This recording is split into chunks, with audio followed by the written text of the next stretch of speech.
네, 여러분 반갑습니다. 지난 시간에 이어서 셋째 주 강의를 진행하도록 하겠습니다. 지난 시간에 우리가 브루드 이론을 이용한 금속에서의 전자의 거동에 대해서 알아봤는데요. 그래서 우리 로렌츠 수까지 이렇게 계산을 해봤습니다. 그래서 로렌츠 넘버라는 것들을 어떻게 했냐니까는 이제 열 전도도에 대한 전기 전도도의 어떤 비를 나타내는 그러한 숫자인데요. 우리가 이걸 이제 비데만 프랑스 법칙이라고 그래가지고 로렌츠 넘버를 카파 나누기 시그마로 이래가지고 LT 이런 식으로 표현한다 했습니다. 그래서 마지막에 결론이 이제 주먹구의식으로 약간 어떻게 한 느낌이 있는데 리튬인 경우에 2.2라든지 이래서 아주 이 근처에 아주 잘 맞는 우리가 여기서는 보통 했을 적에 그 값들과 여기 보면 0.94로 되는데 여기 단위가 지금 10-8선 와트 오메가 퍼 켈빈 스퀘어라 해가지고 여기 이 지수가 있다고 볼 적에요. 우리가 대충 맞는 것 같습니다. 오다가 맞다는 것에 그냥 위안을 삼는 그런 경우였다고 생각하시면 되겠습니다. 더 나아가서 우리가 이제 로렌츠라는 루드비 로렌츠의 사진이 있고요. 아주 아인슈타인과 이렇게 소베이 컨퍼런스에서 1927년에 이렇게 지금 세계적인 학자들이 여기서 아마 반 정도 이상은 노벨상을 다 받은 분들일 겁니다. 마리 키리부터 해서요. 그 다음 오늘 좀 구체적으로 해보고 싶은 내용이 펠티어 이펙트라고 해가지고 이제 열이 전도로 어떻게 그러니까 열 전도를 말하는 게 아니라 열에 의해서 전류가 발생하는 기전력이 발생하는 왜냐하면 전자가 어느 방향성을 가지고 움직이는 것을 우리가 이제 전류라고 그러는데 그것을 일으키는 것을 우리가 보통 기전력이라고 그러죠, 그죠? 그래서 기전력이라고 하면 우리는 전기를 일으키는 힘인데 여기서는 그것이 펠티어 이펙트 같은 경우는 거꾸로 전류로 열을 이동시킬 수 있습니다. 그러니까 열을 식히는데 필요한 전류를 걸어주면은 열이 떨어지는 그런 역할을 하죠. 요즘 이 열 문제가 굉장히 모든 가전 제품에 있어서 중요한 문제이기 때문에 왜 효율을 떨어뜨리는 그런 현상이 나타납니다. 그래서 되게 그런데 우리가 보통 그래서 이제 열전 재료라고 그러는데요.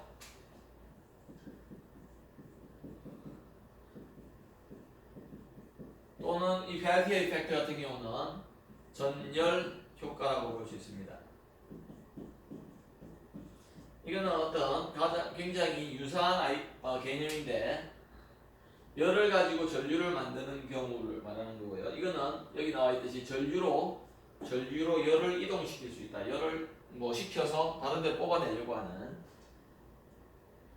그거라고 보시면 되는데 그래서 우리가 열 전류 밀도를 J 해가지고 Q 이래가지고 있잖아요. 기체 분자 이론에 해가지고 앞에서 배운 3분의 1 CF의 원자당 어떤 비열 곱하기 temperature에서 온도와 그 다음에 전자의 밀도수 곱하기 전자의 속도 이렇게 볼지게 우리가 이번 시간에 배웠던 전류 밀도 기전력을 걸어줘서 생기는 그 전류 밀도와 이렇게 된다고 했습니다. 이게 J는 전류 밀도인데 EMV라고 해야 이게 시그마 E가 된다고 했죠, 그죠? 그게 옴의 법칙이라고 그랬는데 그래서 이 전류 밀도와 우리가 이 B를 한번 보시면은 JQ는 J 곱하기 파이라 되어 있는데요. 그때 요 J의 비례상수 요거를 우리가 Peltier coefficient라고 합니다. 자, 이 말은 뭐냐면은 열에 의해서 전자의 이동에 의해서 열이 높은 곳에서 낮은 곳으로 전자도 이동할 건데 그러니까 꼭 이거는 전류하고 똑같다. 그래서 왜냐하면 전자가 흐름이니까요. 전자의 흐름이니까 그렇다고 볼지 이것을 똑같은 개념으로 두고 이꼴로 둡습니다. 그때 JQ가 J가 JQ에 비례하는 그 비례 상수를 우리가 Peltier라는 사람을 따서 Peltier coefficient라고 한다. 그래서 우리가 파이는 J를 나눠주니까는 요거 분의 요거 되겠다, 그죠? 이렇게 되겠죠, 그죠?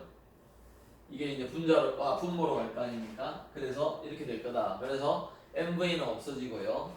3, 2분의 마이너스 CVT가 될 거다. Peltier coefficient 저렇게 죽을 거다. 그런데다가 CV라는 것을 우리가 앞에서 공부했는데 2분의 3 KB였죠. 연용량, 원자 연용량을 대입을 시켜주니까 여기에 2분의 3에서 3은 날라가고 2분의 KBT가 됩니다. 자, 그렇지 이게 우리가 이 Peltier coefficient of 파이를 이용해서 Z백이라는 이 계수를 이용하는데요. 계수를 정의하는데 S를 어떻게 하면 T분의 파이로 정의합니다. 온도분의 Peltier effect coefficient로. 그래서 S를 T분의 파이로 이렇게 했는데요. 계산을 해보니까 여기 T가 있다는 거예요. 그러니까 Peltier coefficient는 온도의 함수다, 그죠? 그래서 T를 나눠주고 나면 그것을 우리가 Z백 coefficient라고 그러는데 계수라 그러는데 그것들은 마이너스 2분의 KB라 그래가지고 상수가 됩니다. 왜냐면 이 KB라는 것은 볼트만 상수가 되고요. 이거는 전자의 전하량이니까 집어넣어주니까 마이너스 4.3에 곱하기 10 마이너스 4은 볼트 per K다. 자, 이거는 단위를 보면 어떤 걸 알 수가 있을까요? 온도 1도 K에 따라서 이만큼의 기전력이 발생하네요. 전압이라는 게, 그죠?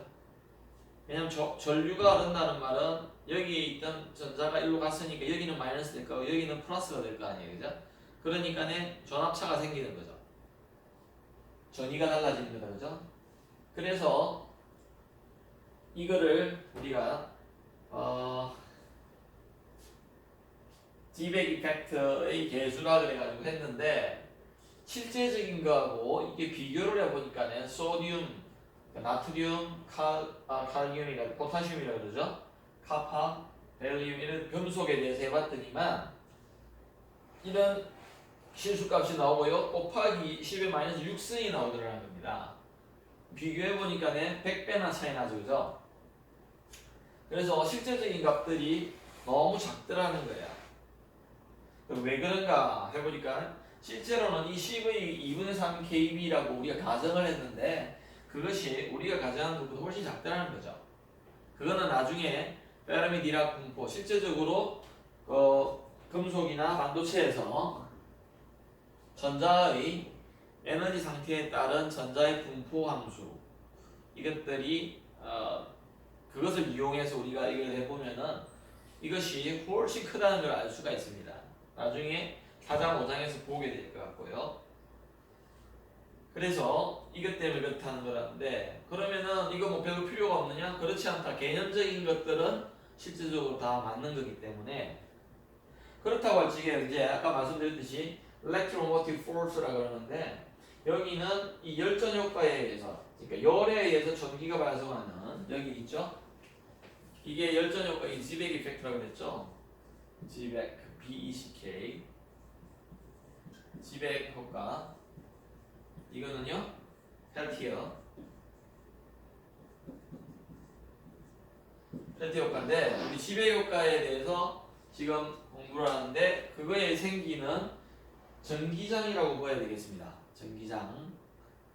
그래서 왜 전기장인가는 보시면은요 마이너스 S에다가 요거에다가요 그레디언트 온도의 변화하고 관계가 있겠죠. 온도 변화가 없다면은 차지의 이동이 없기 때문에 전기장이 발생하지 않습니다. 근데 온도가 어떻게 공간에 따라서 변화하고 있느냐에 따라서 이 열에 의한 전자의 이동이라는 게 달라질 겁니다. 속도가. 그러다 보면은 우리가 여기서 발생하는 전기장도 거기에 영향을 받겠죠. 그래서 여기에 주의해야 될 것은 S에다가 곱하기 T가 아니고요. 그레디언트, 이 그레디언트 T라 그러는데요. 자, 보십시다. 그레디언트 T라는 것은 뭐냐면은요. 공간에서의 온도의 변화율이다. 시간 변화율이 아니라 공간에서의 변화. 우리가 이거를 어디서 본 적이 있냐면요. 여러분들 같은 경우는 지금 3학년들이니까 저한테 전자기를 배우면서 E는 마이너스 그레디언트 V 이런 식으로 배웠을 거예요. 그래서 이거하고 이거 똑같은 식이에요. 왜 그런데 교수님 여긴 T인데요. V가 아니고요. 여기 한번 보십시오. T를 여기 곱해주면 이거 없어지겠죠? S에다가 그레디언트 ST라고 합시다. 그럼 S에다가 T를 먼저 곱해주면 이거 없어지고 요거만 남을 거예요. 그래서 우리가 저렇게 된다. 이거하고 비슷하죠, 그러니까. 지금 여기는 뭐라고 했습니까? E는 EMF에 해가지고요. 똑같이 E인데 마이너스 S에 이렇게 돼 있죠. 근데 제 말은 뭐냐면요, 요 S를 요 안에 집어넣어주면 마이너스에 그레디언트 ST가 될 거예요. ST가 된다면 요게 지금 이거하고 똑같은 단위를 갖는다는 거예요. 넣어보십시오. 여기 T를 곱해보면 T 곱하면 켈빈은 없어지죠. 볼트만 남잖아요. 그래서 우리가 그런 유추를 해볼 수 있다는 거예요. 그래서 여기에 열전 효과에 의해서 발생하는 전기장이다. 왜? 차지의 이동이 있기 때문에. 그래서 그런 것들을 우리가 도식화를 해보면요, 이거 한번 보십시다. 지백 이펙트는 뭐라 그랬죠? 온도의 차이에서. 자, 가보세요. 건전지가 없어요. 건전지가 없는데 여기 히터 소스가 있고요. 뜨겁다는 말이 차다는 말이죠. 그래서 우리가 뜨거운 데서 차 안쪽으로 전화가 막 이렇게 움직일 겁니다. 움직이다 보면은 여기서는 또 P가 이쪽으로 움직이게 해가지고 우리가 전이차가 생기는 거죠. 전이차가. 그래서 쿨 사이드에서 지금 이렇게 전류가 흐르게끔 할 수 있다는 겁니다. 전류가 흐르게끔 할 수 있다. 그 다음에요, 펠티의 이펙트는 거꾸로입니다. 오히려 전압을 걸어줘 가지고요, 이 전류와 하여금 오게 해가지고 여기 있는 그러니까네 열을 가지고 갈 수 있도록 그렇게 만드는 거죠. 플러스니까 마이너스가 이 쿨링하는 이 온도를 가지고 와서 열을 전달받아서 일로 가져가면서 열은 전달하고요. 열이 전달되니까 여기서 열이 빠지겠죠, 그죠? 그러다 보니까 이게서 자꾸 식는 거죠, 이제 열을. 그래서 우리가 그것을 그래서 이제 우리 전체적으로 해야 열전 효과라고 해가지고 thermoelectric field effect라고 합니다. thermoelectric effect. 그래서 여러분들이 위키피디아 같은 데 가보면은 이러한 그림들을 흔히 볼 수 있습니다. 그래서 우리가 이러한 현상을 가지고 실제적으로 이 화성에 갔던 패스파인더 같은 경우에 우리가 열전대 이종에서 여기서 온도를 어떻게 측정할까 혹시 생각을 해봤습니까? 여기 온도가 어느 정도 될까? 뭐 우리가 화면은 볼 수 있지만 실제적으로 이게 대기가 없다 보면 온도차가 굉장히 겹할 건데, 그죠? 화성은 지금 대기가 거의 없는 걸로 알고 있는데요. 그러면 온도차가 뭐 우리는 하루에 일교차가 20도만 나도 굉장히 많이 난다고 그러는데, 만약에 대기가 없다면요, 온실 효과가 보온하는 효과가 없기 때문에 하루에 뭐 50도도 차이 날 수 있겠죠, 그죠? 그래서 이런 어떤 열전대 온도계, 우리가 열전 효과를 이용한 온도계를 만들어서 실제적으로 이제 온도 차를 이제 이 전압을 측정을 해가지고요, 온도가 어떻게 차이가 있는가, 그런 것들을 잴 수가 있다는 거죠. 그래서 이거는 교학사 물리 고등학교 교과서에 나오는 그림입니다. 그래서 온도가의 차이에 의해서 전류가 생겨가지고, 그러면은 그 전류를 흐르게 하는 것과 같은 그 전압을 재어서 우리는 온도 차가 얼마나 있는가를 정확하게 잴 수가 있는 거죠. 그게 이 열전대 온도계의 구조와 원리입니다. 그런 것들을 우리는 여기에 이런 패스파인더 같은데 옮겨놓고 우리는 온도를 간접적으로 측정을 해서 전달을 해서 우리가 받는 거죠, 지구에서. 그죠? 그런 것이다. 그래서 우리가 말씀드렸듯이 이 3장 만약 2장에서도 우리가 이제 요점 정리라는 걸 했는데 여러분들이 공부를 하시면서요 이 요점 정리라는 것을 각 챕터마다 다 나오는데 이것들을 잘 정리함으로 해서 개념을 우선 잘 이해할 수 있고요. 그 다음에 그 개념들을 중심으로 해서 시험 문제가 나올 건데 중간고사를 이제 각 장마다 요점 정리 중심으로 해서 잘 정리를 하셔가지고 이해하시고 정리하셔가지고 시험에 잘 대비했으면 좋겠다. 그래서 우리가 이게 완벽하진 않죠. 3장에서는요 이 드루드 이론이라는 게 금속에 대해 철저히 맞는 건 아닌데 왜냐면 여기 뭐 성공적인 것도 있고 실패적인 것도 이렇게 정리를 해놨는데요. 기체 운자 운동론에 우리의 기초를 두고 하기 때문에 완전히 맞을 수가 없습니다. 근데 어떤 입자의 운동이라는 걸 설명하기 위해서 이 드루드라는 사람이 이 기체 운자 운동론을 가지고 왔다는 것만으로도 되게 아이디어다. 그 다음에 이제 전자가 어떤 원자 안에서 이렇게 자유롭게 움직일 적에 완전한 자유 입자는 아니지만은 자연스럽게 움직이는데 움직이다 보면은 이제 원자를 만나서 핵을 만나서 산란이 일어납니다. 그죠? 그런 거를 우리가 저항이라고 그러잖아요. 근데 그 산란 사이에 산란과 산란 즉 어느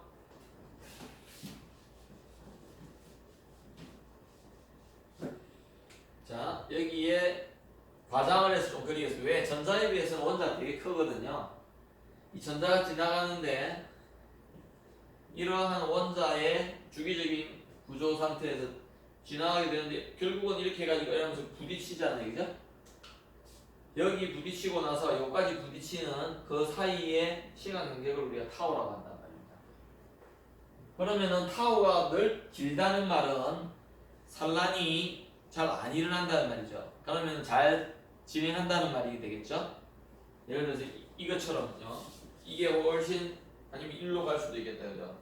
그렇다면 이게 산란이 안 일어나는 거죠. 그죠? 그렇다는 말은 진행을 많이 했다는 말이잖아요. 그래서 이 전기전도도는 얼마나 잘 전류가 흐르는가를 나타내주는 건데 시그마를 타우에 비례하게 될 겁니다. 산란과 산란 사이의 시간이 길어진다는 말은 많이 안 부딪히고 오래 간다는 말이죠. 그렇기 때문에 타우에 비례해야 됩니다. 당연히 전류가 많이 흐르려면요 n이 커야 되죠. 숫자가 많아야 되지 않습니까? 자유전자가. 그래서 분모에 있고요, 분자에 있고요. m 전자의 질량이 무거우면 무거울수록 많이 못 가겠죠. 그래서 분모에 들어가게 되어 있습니다. 아이 교수님, 전자의 질량은 다 m이 똑같잖아요. 맞는데요. 똑같은데 실제적으로 그거는 자유 공간에 있을 적에 전자 한 개만 있다고 생각할 적에 그렇지만은 이 전자는 물질 안에 들어가면은요 실제적으로 자기가 느끼는 질량은 좀 다릅니다. 그걸 우리가 유효 질량이라 그러죠. 그죠? 그래서 여기에 m이 분모에 들어간다. 그 다음에 이제 이 드루드 이론을 이용해가지고 가장 획기적인 것 중에 하나는 홀 이펙터였습니다. 홀 효과라고 그러는데요.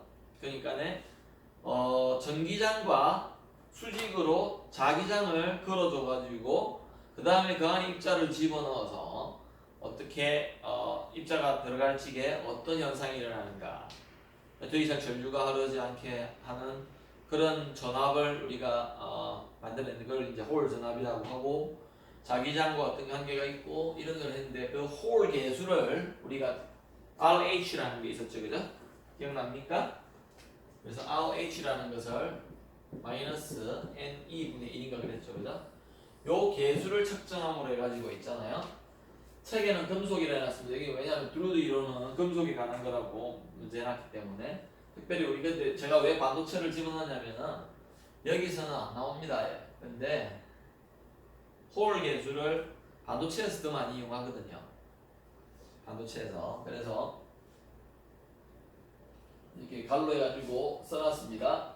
전자 및 전공의 밀도 여기 밀도죠, 그죠? n이. 요 밀도를 우리가 측정하는데 이용할 수 있다. 굉장히 획기적이다, 그죠? 그래서 성공적인 점을 한번 보면은요, 비드만 프랑스 B 아까 전에 로렌츠 넘버죠, 그죠? 그거는 대부분의 물질에 잘 적용은 된다. 적용은 되죠. 되는데 그 다음에 많은 어떤 다른 수송에 대한 특성들을 올바르게 예측은 가능해. 예측.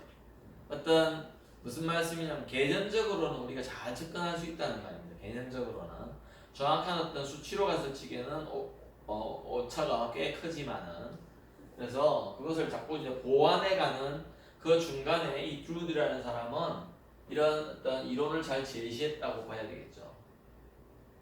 뭐 처음부터 완벽한 이론을 제시하면 될 것 같은데 그게 쉬운 건 아니죠.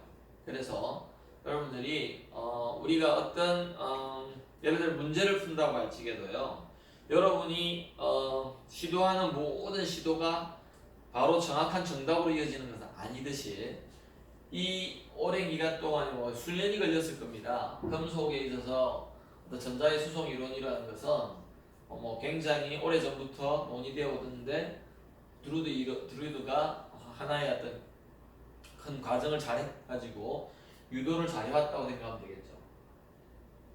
그 다음에요, 이 밀도에 대한 홀계수 측정은 많은 금속에서 합리적인 것으로 여겨집니다.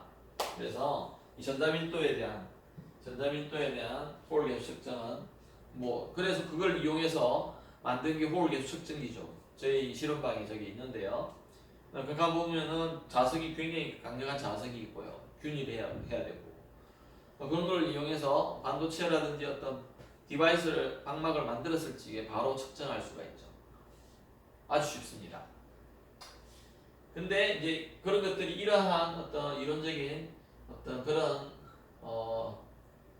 작업을 통해서 발전해 온 것이고요. 그 다음에 이제 실패적이면 이제 종종 이 부호가 잘못되는 게 있다. 그 말은 이제 이게 전공이냐 전하냐 있는데 이것은 전자의 반대 전하를 가지는 전하 운반자가 있는데 그것을 우리 정확하게 뭐라 그래야 되나 예측을 못하는 경우이기 때문에 그렇다. 그 다음에 금속 내의 전자에 대해서 측정된 입자의 연료량은 2분의 3kB는 현실적이지 않다. 그래서 아까 전에 지수가 10의 제곱이나 다른, 즉 10의 제곱이 100배 정도가 차이 나는 정도의 오류가 나타나는 그런 경우가 생깁니다. 근데 결국 그런 것들도 자꾸 이제 이론적인 연구가 많이 되어지면서 있잖아요. 자꾸 개선이 되는 거죠. 지금은 여러분들 전자기체라 그래서 페르미 디락의 함수 이래가지고 다음 장인가 나올 겁니다. 그런 식으로 우리는 해석을 해감으로 해서 오차로 확 줄여갈 수 있다. 그 다음에 펠티엄이 제백 개수가 100배나 이게 실제가 차이 나는데 이런 것들 때문에 잘못된 가정 이런 것들 때문에 나타나는 것이다. 그러나 그 현상 자체를 설명하는 것은 전자가 움직이는 그런 어떤 분자 운동론, 기체 분자 운동론의 기초를 둔 그러한 해석이 크게 오류가 있지는 않다는 걸 알 수 있습니다. 그래서 우리가 3장을 이제 마치게 됐는데요. 뒤에 나오지만 이러한 어떤 데 많이 열전기 발전소, 방사선 동위원소 열전기 발전기라든지 Thermoelectric Generator라고 하는데 이런 것들에도 쓰입니다. 실제로 열전 효과는 뭐 제일 많이 쓰이는 게 여러분 냉장고 같은 데 많이 쓸 수 있죠. 그 다음에 또 어떤 데 쓰일 수 있을까요?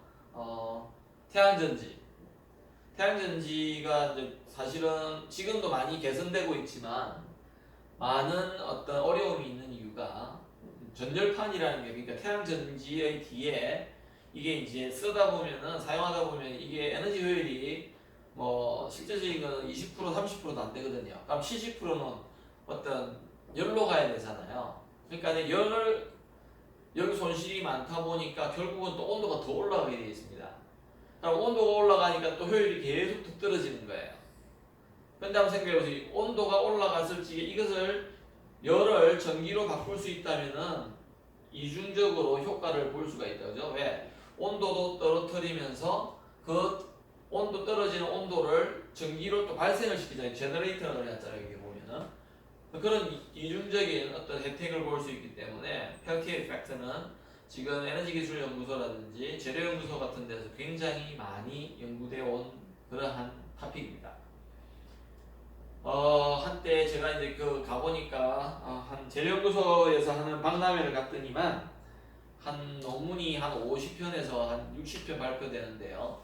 그 중에 10편 정도가 이 열전 효과에서 지배하고 펠티어 이펙트를 이용해가지고 만드는 거였는데 되게 재밌는 세션이었습니다.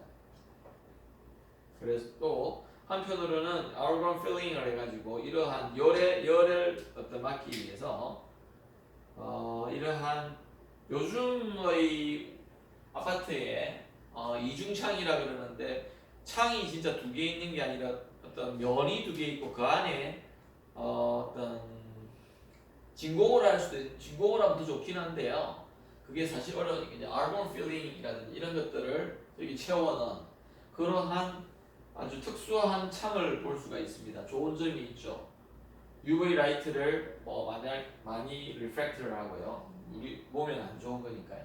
그 다음에 어쨌든 바깥으로도 못 나가고 안으로도 못 들어오는 thermal heat refracted가 있다. heat. 그래서 윈터에서는 안쪽에서 바깥으로 열을 안 나가게 하고요. 참 획기적이죠. 왜냐면은 여기에 여러분 만약에 진공을 해놓으면 참 좋은 게요. 열을 전달할 수 있는 건덕지가 있는 입자가 없다 이 말이거든요. 입자가 없으면 우리는 생각하지 여기 뭐 비어 있는데 뭐 열 전달 가야지 누가 전달하죠? 전달할 수 있는 매체가 없다는 겁니다. 그래서 winter heat reflect 이거는 이제 반사를 많이 하게 해놓는 거죠 사실은. 근데 실제적으로 이게 어떤 공간을 두고요 여러분 공간을 두고 히트 트랜스퍼가 안 되게끔 하면은 열 손실이 굉장히 작습니다.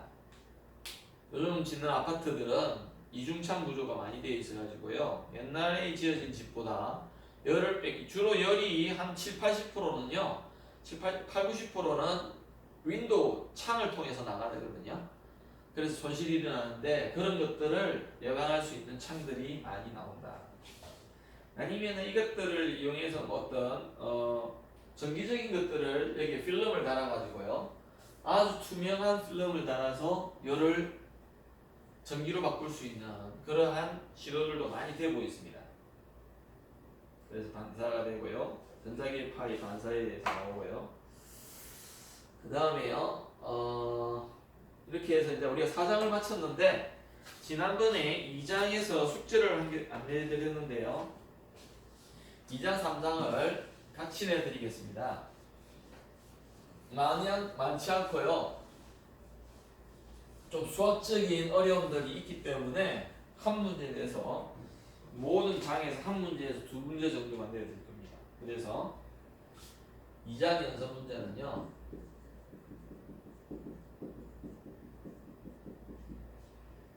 1번하고요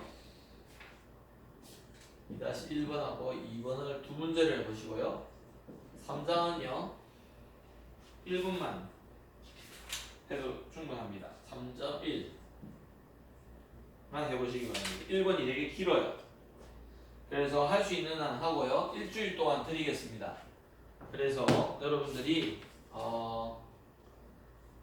이게 3주째 강의니까 4주째 처음 시간까지 하나의 파일로 만들어서요 푼 거를 하나의 파일로 만드십시오. 사진을 여러 장을 찍는다 하더라도 하나로 묶어가지고요 저한테 제출해 주시기 바랍니다. 학교에 와서 직접 제출해 주시면 더 감사하고요 아니면은 이메일로 보낼지게 JPG 파일로 보내더라도 제 말은 하나의 파일을 묶어서 보내달라고요.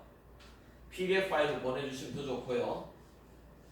그래서 이메일로 보내주십시오. ssyi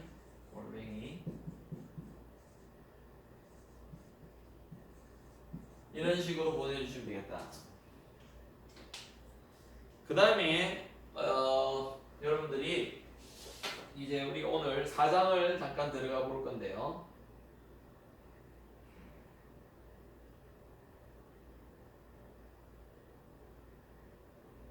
그 다음에 좀 더 확장을 해가지고 이제 제가 말씀드렸듯이 이제 실제적으로 더욱더 발전된 우리가 전자에 대한 이론들을 보게 되는데요. 리만의 가설 증명이 나오고요. 그래서 서머펠트에 대한 어떤 우리가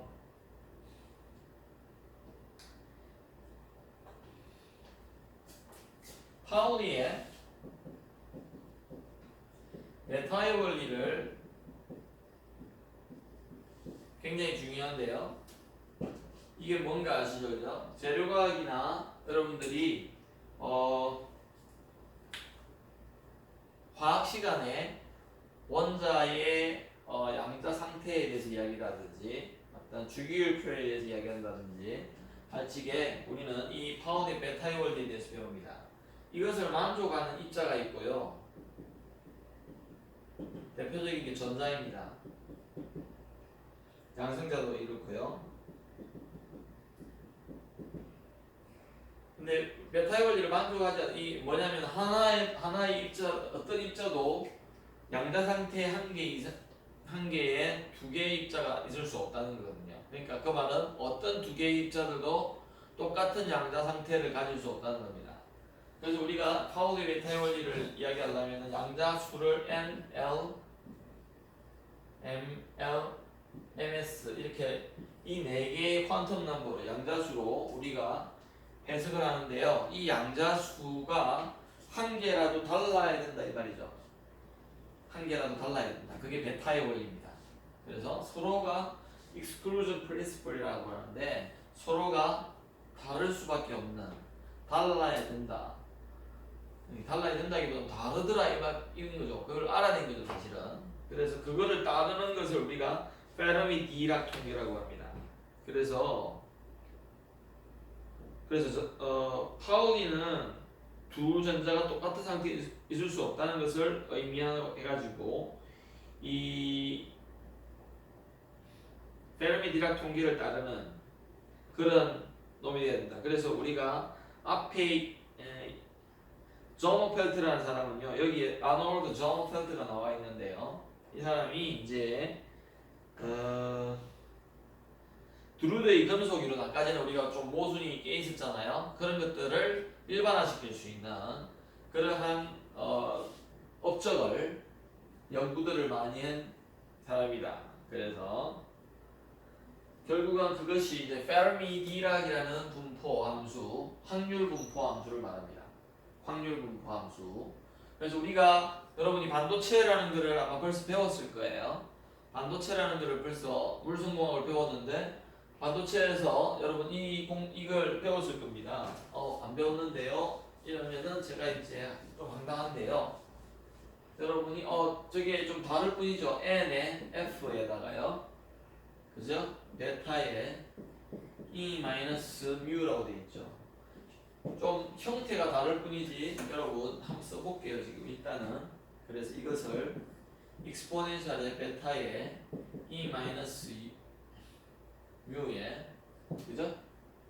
더하기 1분의 1 뭐 이런 식으로 됩니다. 이걸 우리가 페르미 디락 분포라고 하는데 반도체의 대부분의 체계는 이렇게 되어 있습니다. F에 E 이렇게 되어 있습니다. 그래서 1 더하기 그게 1 더하기 익스포넨셜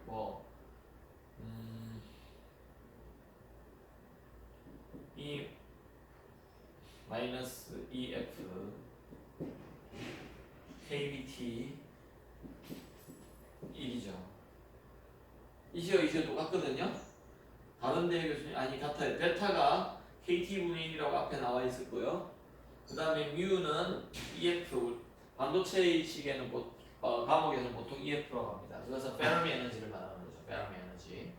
그래서 여기서는 뮤라고 표시했는데 그것을 우리가 실제적으로 그래프를 그려보니까 Y축이 NF 요걸 말하는데요. 이거는 갈로 안에 이게 곱해졌다는 게 아니고요.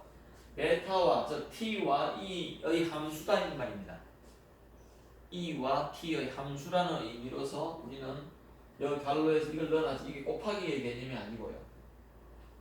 이것을 실제적으로 우리가 그러면은 이 베타에 대해서 그려보니까 베타가 뭔데요?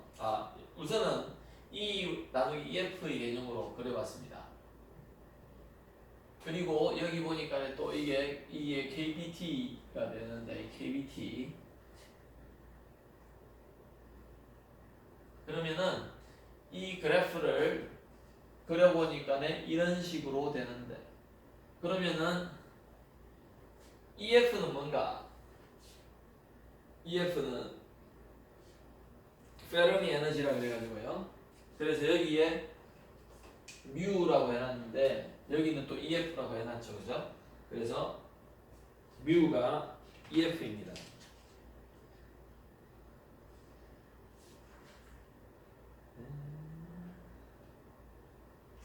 그래서 우리가 그 38페이지 보시면요. 여러분들 책에 정의 4.1이라고 해가지고 페르미 에너지가 뭔가 EF는 T 이퀄 제로에서 전자가 채워지는 최대의 높이의 에너지를 말한다. 전자의 에너지를. 자, 그 말은 T 이퀄 만약에 제로에 대해서 그리면은 여기가 요까지만 찰 거예요. 아마. 여기가 전자가 이렇게만 있어요. 그래서 E 이퀄 EF에만 있다. 그러면은 온도가 올라가면 갈수록 여기에 있던 전자가 일로 가게 됩니다. 요 위에 에너지의 그것 쪽으로도 가게 되죠. 그래서 요 부분이 사실은 에너지가 원래 전자가 있던 건데 없이 여기로 간 거예요. 그래서 요 면적하고요. 여러분 요 면적하고는 똑같이 되어 있습니다. 그래서 우리가 이렇게 되는데요. 더 추가적인 내용은 다음 시간에 계속해서 진행하도록 하겠습니다. 지금 진도가 굉장히 천천히 나가고 있는데요. 그래서 4장에 여러분 한번 46페이지 같은 데 가보면요. 두루드 이론은 왜 잘 맞는가 이런 섹션도 있습니다. 그러니까 정확한 값들은 안 맞지만은 그래도 왜 이론적으로 참 성공적인 어떤 이론 제시인가에 대해서도 나와 있고요. 그 다음에 이제 지금 우리가 하고 있는 어떤 자유전자 이론에 대해서 단점에 대해서도 설명해 놓고 이 장을 이제 마치게 되는 거죠. 그래서 4장도 3장의 연장선상에서 아마 좀 잘 마칠 수 있을 것 같고요. 5장을 이제 가보시면 5장도 아마 하게 될 것 같은데 이제 드디어 물질의 구조에 대해서 하는 그런 게 됩니다. 그래서 이때까지 지금은 전자가 물질에서 움직이면서 어떤 큰 역할을 하게 되는데 그런 거에 대한 전체적인 걸 살펴보고요. 그 다음에 전자가 속해 있는 물질들은 대체 어떤 구조를 가지고 있는가 그거의 어떤 고체 물리에서는 굉장히 큰 부분이잖아요. 그런 것들에 대해서 아마 파트 2에서 하고 있는데 아마 중간고사는 아마 파트 2 정도를 마치게 되면은 지지 않을까 이 생각을 해봅니다. 그래서 아마 한 이번 주 3주나 그 다음 주 한 2-3시간 안으로 파트 1을 마칠 수 있지 않을까 생각을 합니다. 여러분들도 천천히 잘 따라오시길 바랍니다. 네, 수고하셨습니다.